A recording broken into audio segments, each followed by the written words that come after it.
we've played all the standalone clubs now and been able to get results against all, which again I'm just super proud of the club, the playing group first and foremost, but everything beyond that makes it possible to what we can measure ourselves against at the moment. We've held ourselves in good stead. So I really enjoy playing standalone clubs for the fact you really know what you're playing, personnel and style, and they're in it to win it. So different things, they're great coaching days because you throw different things around and they'll match and look to implement their own style. So first and fourth quarter, probably not near the level that we want, and Qs 2 and 3, probably on or above the level, which was pleasing. So lots of improvement individually and collectively before we get moving again.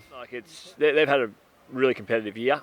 They've only had the 3 wins, but we knew and we reviewed the games in which they've been really competitive. Like last week, GWS, they had 9 more scoring shots, lost by a point, and it's been a bit of a trend on their season.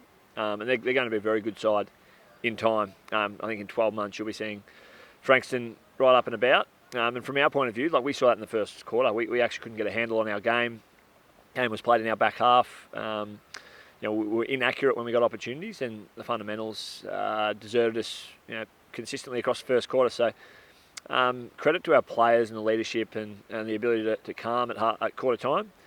A couple of subtle shifts in probably our messaging, and individuals probably did put the first quarter behind them and got moving on their game from there. So responded really well Qs 2 and 3.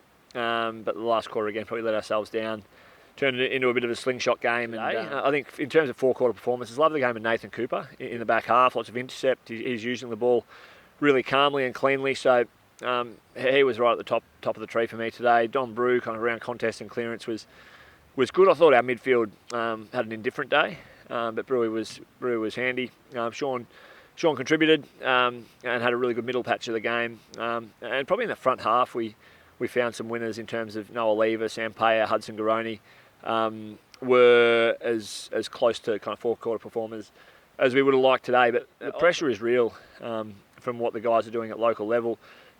Sal's got the opportunity today. Could have easily been 5 or 6 others that pushed up and got that opportunity. So Josh Porter came back in after a couple of weeks off, absence of Kobe Anand. We were down a ruck today, so he had to shoulder that load and give great effort, which he does, and he's just so reliable around the ground. He's starting to get his aerial contest really going as well. And we won't look any further ahead than North. 8-day break. I think our big focus this week will be reviewing the game and picking up improvements, training really well. And this sounds really boring, but review it, train well, and give ourselves the best chance to perform on Sunday. We view North Melbourne, in particular last month, as a top 4 side. So we'll get a good measure at exactly where we're at